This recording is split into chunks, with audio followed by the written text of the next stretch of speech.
का शीर्षक वह मोहब्बत जो कब्र से लौट आई। भाग 1। शुरुआत।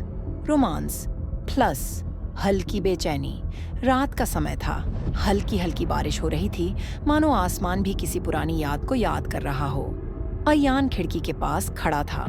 शहर की रोशनियां बारिश के पानी में टूटती सी लग रही थी, बिल्कुल उसके दिल की तरह। उसकी जिंदगी में सब कुछ था, नौकरी, घर, इज्जत, लेकिन सुकून नहीं था। क्योंकि सुकून उस दिन चला गया था जब ज़ारा उसकी जिंदगी में आई थी। ज़ारा सिर्फ एक नाम नहीं, एक एहसास थी। वह लड़की जो हमेशा हल्की सी मुस्कुराती थी, मानो अपने दर्द को भी तहजीब से छुपा लेती हो।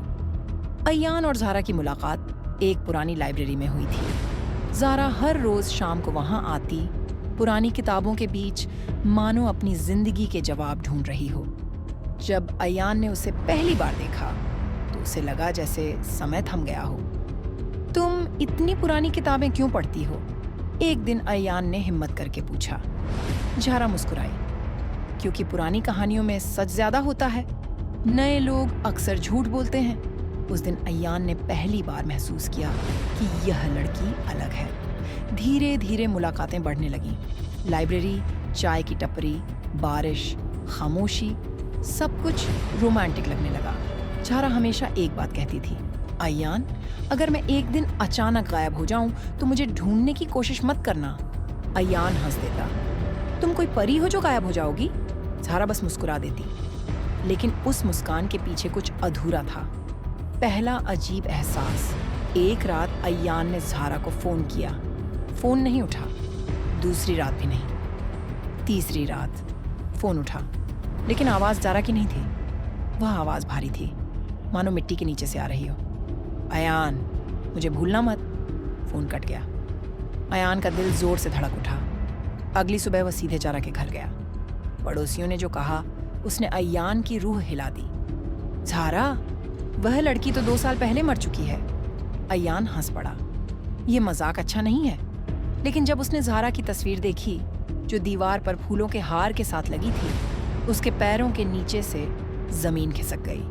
वही आंखें, वही मुस्कान, लेकिन तस्वीर के नीचे लिखा था, ज़ारा, 1999 से 2024।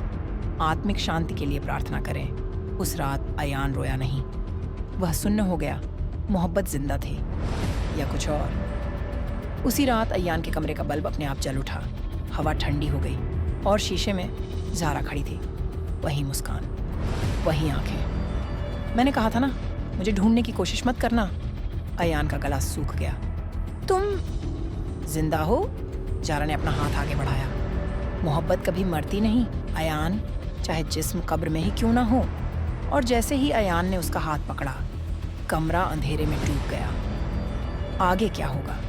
क्या ज़ारा सच में ज़ारा है? क्या अयान का प्यार उसे जिंदा रख रहा है, या यह मोहब्बत उसे मौत के और करीब ले जा रही है? भाग 2। कब्र से आती मोहब्बत, हॉरर प्लस रोमांस प्लस चौंकाने वाले मोड़। कमरा पूरी तरह अंधेरे में डूब चुका था। अयान को लगा जैसे हवा भी सांस लेना भूल गई हो।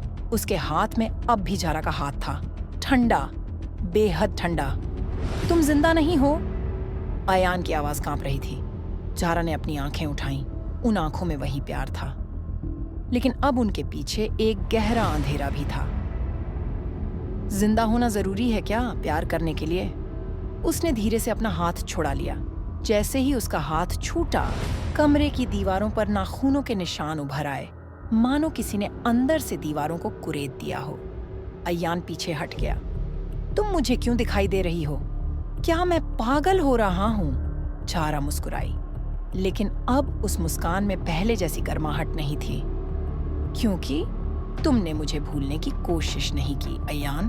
और जो लोग मोहब्बत से चिपके रहते हैं, उनके लिए मौत के दरवाजे खुल जाते हैं। यादों का सच। अगली सुबह अयान दफ्तर नहीं गया। उसका दिमाग एक ही सवाल में अटका हुआ था, ज़ारा कौन थी? वह सीधे लाइब्रेरी गया। वही पुरानी लाइब्रेरी जहां उनकी पहली मुलाकात हुई थी। लाइब्रेरी का केयर टेकर, एक बुजुर्ग आदमी, उसे देखकर चौंक गया। बेटा, तुम ज़ारा को जानते हो? अयान के दिल की धड़कन तेज हो गई। हाँ, आप कैसे जानते हैं? बुजुर्ग ने गहरी सांस ली। वह लड़की यहाँ अक्सर आती थी, लेकिन सिर्फ अकेली नहीं। और कौन? आयान ने पूछा। अपनी मौत के बाद भी। आयान का सिर घूमने लगा। केयरटेकर ने एक पुराना रजिस्टर निकाला। उसमें एक नाम बार बार लिखा था। झारा 7 में एक तारीख 2 साल पुरानी। वह लड़की एक हादसे में मरी थी, केयरटेकर ने कहा। लाइब्रेरी के पीछे जो पुराना कब्रिस्तान है ना, वहीं उसकी कब्र एक है। आयान का पूरा शरीर ठंड से भर गया। कब्रिस्तान की रात। उस रात आयान कब्रिस्तान पहुंच गया। चांद आधा था, हवा तेज चल रही थी। झारा की कब्र पर अब भी ताजे फूल थे, मानो कोई रोज आता हो। अगर तुम यहीं हो तो सामने आओ, आयान ने खामोशी में कहा। हवा रुक गई और फिर उसके कान के पास वही आवाज आई। तुम आ गए। आयान ने पलट कर देखा। झारा सफेद कपड़ों में खड़ी थी। उसके पैर जमीन को छू भी नहीं रहे थे। तुम मुझे क्यों बुला रही हो? आयान चीख पड़ा। ज़ारा की आवाज अब भारी हो चुकी थी। क्योंकि मैं अकेली हूं आयान, और तुम मेरे हो। उसके पीछे कब्र की मिट्टी हिलने लगी, मानो कुछ और भी उठने वाला हो। मोहब्बत या कैद? अब आयान को सच समझ में आने लगा था। ज़ारा का प्यार सिर्फ प्यार नहीं था, वह एक बंधन था। तुम मुझे अपने साथ ले जाना चाहती हो? आयान ने पूछा। ज़ारा ने सिर हिला दिया। जहां मैं हूं वहां तन्हा रहना सबसे बड़ी सजा है। आयान की आंखों में आंसू आ गए। मैं तुमसे प्यार करता हूं, लेकिन मरना नहीं चाहता। ज़ारा पहली बार रोई। उसके आंसू जमीन पर गिरते ही धुएं में बदल गए। तो फिर मुझे छोड़ दो, उसने कहा, और यादों के साथ जी लो।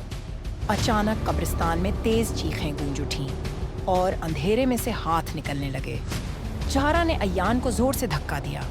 भाग जाओ आयान, मेरी मोहब्बत तुम्हारी जिंदगी नहीं ले सकती।